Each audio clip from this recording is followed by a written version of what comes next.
Olá, povo de Deus, 15º domingo do tempo comum, 11 de julho de 2021. A nossa reflexão de hoje é a partir de Amós 7, de 12 a 15, de Efésios 1, de 3 a 14 e de Marcos 6, de 7 a 13. Naqueles dias, disse Amazias, sacerdote de Betel, a Amós: vidente, sai e procura refúgio em Judá, onde possas ganhar teu pão e exercer a profecia. Mas em Betel não deverás insistir em profetizar, porque aí fica o santuário do rei e a corte do reino. Respondeu Amós a Amazias, dizendo: não sou profeta, nem sou filho de profeta, sou pastor de gado e cultivo sicômoros. O Senhor chamou-me quando eu tangia o rebanho, e o Senhor me disse: vai profetizar para Israel, meu povo. O exegeta Thomas McGrath nos ajuda a situar bem o profeta Amós, o profeta da justiça social, que viveu 700 anos antes do tempo de Jesus, na região norte da Terra Santa. Foi uma época de prosperidade econômica e de tranquilidade política.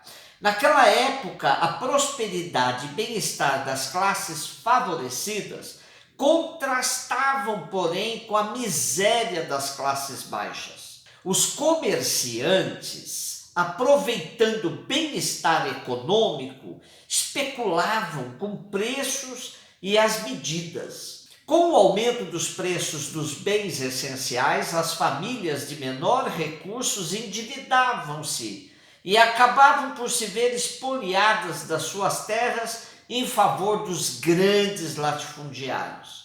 A classe dirigente rica e poderosa dominava os tribunais e subornava os juízes, impedindo que o tribunal fizesse justiça aos mais pobres ou defendesse os direitos dos menos favorecidos. E a religião florescia num esplendor ritual nunca visto antes. O problema é que esse culto nada tinha a ver com a vida, porque as injustiças do dia a dia nunca foram refletidas nas celebrações. É nesse contexto que aparece o profeta Amós, um lavrador vindo de um lugarejo situado no deserto de Judá, chamado Tecoa. Amós, nas palavras dele, não foi um profeta profissional, mas foi chamado por Deus para ir denunciar no território vizinho. A simplicidade de Amós, a sua língua afiada, a sua percepção do descaminho da sociedade e da religião, casada com sua integridade pessoal e sua percepção da vontade de Javé, fez com que ele colocasse o dedo de Deus nas feridas da organização social. Dava nome aos bois, indicando quem eram os responsáveis pelas injustiças. Agora, o que nos chama a atenção no texto de hoje, que quem quer dar um cala-boca no profeta é Amazias, um sacerdote da corte. Em todas as épocas teve gente religiosa associada aos poderosos e acobertadora das corrupções dos grandes. Amazias entendia que a função da religião era dar respaldo ao rei, fosse qual fosse sua conduta. Amós, quando confrontado por Amazias, se defende dizendo que não é profeta profissional, mas exerce sua função a mando de Javé. Efésios 1, de 3 a 14. Paulo também compreende sua missão como um chamado, uma vocação. Em Cristo ele nos escolheu antes da fundação do mundo para que sejamos santos e irrepreensíveis sob seu olhar no amor. Ele nos predestinou para sermos seus filhos adotivos por intermédio de Jesus Cristo, conforme a decisão da sua vontade, para o louvor da sua glória e da graça com que ele nos cumulou no seu bem amado. Com Paulo, aprendemos a dizer por Cristo, com Cristo e em Cristo, pois ele interpreta a nossa vida toda como um projeto do Pai em Cristo, para que vivamos na verdade e profundamente reverentes à grandeza de Deus que nos chamou à vida. Nesse contexto é que ele afirma: em Cristo ouvimos a palavra da verdade, o evangelho que nos salva.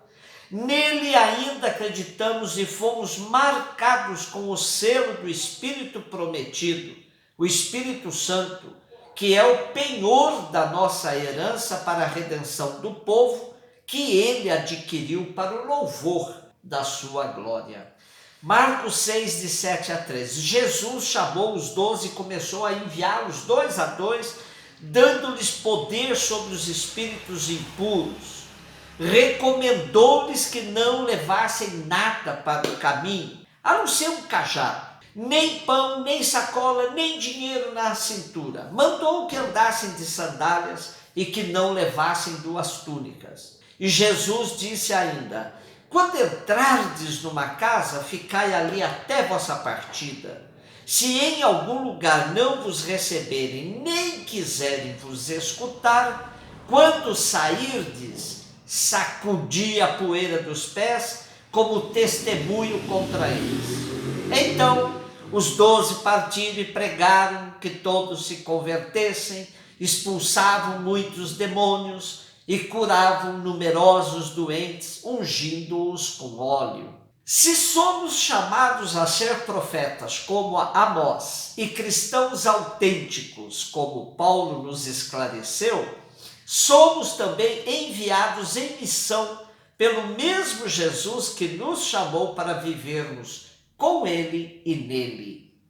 Marcos 6 começa com Jesus ensinando na sinagoga de Nazaré, sua terra, onde alguns ficaram admirados com a sua sabedoria, mas logo expressaram todo o preconceito contra um conterrâneo que eles conheciam, que tinha sido criado entre eles, cuja família eles conheciam, era gente simples. Diziam: esse homem não é o carpinteiro, o filho de Maria, irmão de Tiago, de José, Judas, Simão? E suas irmãs não moram por aqui conosco? E ficaram escandalizados por causa de Jesus. Então Jesus dizia para eles que um profeta só não é estimado em sua própria pátria, entre seus parentes e em sua família. E Jesus ficou admirado com a falta de fé deles. Aí entra o nosso texto. Uma vez rejeitado em sua terra, Jesus começa uma nova etapa na sua missão, ensinando nos povoados. E para essa nova etapa, Jesus convoca seus 12 discípulos e os envia em missão, com poder sobre os espíritos maus e com 4 recomendações. Como bem sintetizam Carlos Mestres e Mercedes Lopes, os discípulos deviam ir sem nada, apenas bastão e sandálias. Deviam comer o que o povo lhes dava, deviam ficar hospedados na primeira casa em que fossem acolhidos, deviam tratar dos doentes e necessitados, curar os leprosos e expulsar os demônios. Estes eram os 4 pontos básicos que deviam marcar a atitude dos missionários e missionárias que anunciavam a boa nova de Deus em nome de Jesus: hospitalidade, comunhão de mesa, partilha e acolhida aos excluídos. Caso estas 4 exigências fossem preenchidas, eles podiam e deviam gritar aos 4 ventos: o reino chegou. Pois o reino de Deus que Jesus nos revelou não é uma doutrina, nem um catecismo, nem uma lei. O cajado e as sandálias que Jesus indicava como sendo os únicos instrumentos aceitos na missão, nos falam que o missionário é um fazedor de caminhos, não está nada pronto de antemão. Para a missão é preciso despojamento, até austeridade, pois quem tem caminhão de mudanças não está apto para a missão. Na sociedade consumista que vivemos, palavras como despojamento e austeridade soam a muitos ouvidos como blasfêmia. Porém, na missão da boa nova do reino, tudo o mais fica supérfluo. Templos luxuosos, roupas brilhantes, material de ouro, de prata, nada disso garante a autenticidade do discípulo missionário de Jesus.